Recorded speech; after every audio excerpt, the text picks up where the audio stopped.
আসসালামু আলাইকুম প্রিয় দর্শক, এখানে দেখতে পাচ্ছেন আমার গাড়িটি অলরেডি 351 কিলোমিটার অতিক্রম করেছে। আমি যাচ্ছি এখন সরাসরি সুজুকি শোরুমে, যেখানে গিয়ে আমার প্রথম মোবিলিটি ড্রেন দেব। দেখতেই পাচ্ছেন এখানে আসার সাথে সাথেই তারা গাড়িটি অলরেডি মোবিল ড্রেন দেওয়া শুরু করেছে। তারা খুব যত্ন সহকারে আমার গাড়িটির মোবিল ড্রেন দিচ্ছে। আপনি যদি একজন সুজুকি লাভার হয়ে থাকেন তাহলে এই ভিডিওটি আপনার জন্য, কেননা এই ভিডিওটিতে আমি দেখাবো আপনার গাড়িতে প্রথমে আপনারা কোন মোবিলটি ব্যবহার করবেন, এর গ্রেড, সেই সাথে বিস্তারিত তথ্য দেওয়ার চেষ্টা করব ইনশাল্লাহ। এখানে দেখতে পাচ্ছেন 1040 গ্রেডের মোটুলের মিনারেল ইঞ্জিন অয়েল। আমি কেন মিনারেল ইঞ্জিন অয়েল ব্যবহার করছি এটা নিয়ে বিস্তারিত পরে আলোচনা করতেছি। সেই সাথে আমার হাতে আরও একটি দেখতে পাচ্ছেন ইঞ্জিন অয়েল ফিল্টার। অলরেডি আমার ইঞ্জিন অয়েল ফিল্টার চেঞ্জ করা হয়েছে।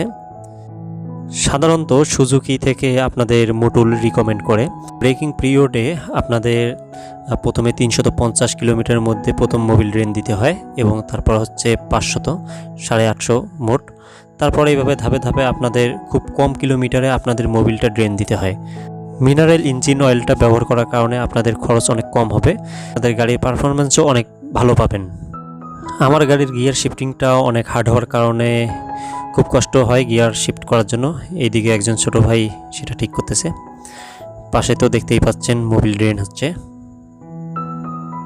এখন দেখতেই পাচ্ছেন গাড়িতে ইঞ্জিন অয়েল দেয়া হচ্ছে।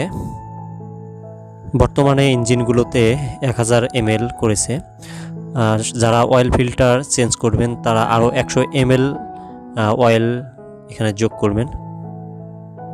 দেখতেই পাচ্ছেন আমার গাড়িতে প্রায় আরও 100 ml এক্সট্রা ইঞ্জিন অয়েল নিয়ে এসেছে।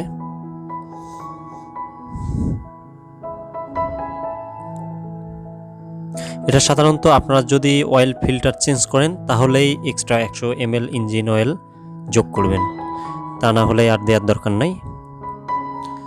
দেখতেই পাচ্ছেন ইঞ্জিন অয়েল দেওয়া শেষ হয়ে গেল। ছোট ভাইকে বললাম যে দেখো তো চাকার এয়ার প্রেশারগুলো ঠিক আছে কিনা, সে চেক করতেছে এবং পরিমাণ মতো দিচ্ছে। আজকের ভিডিও এই পর্যন্ত। আশা করি আপনারা ভালো থাকবেন, সুস্থ থাকবেন।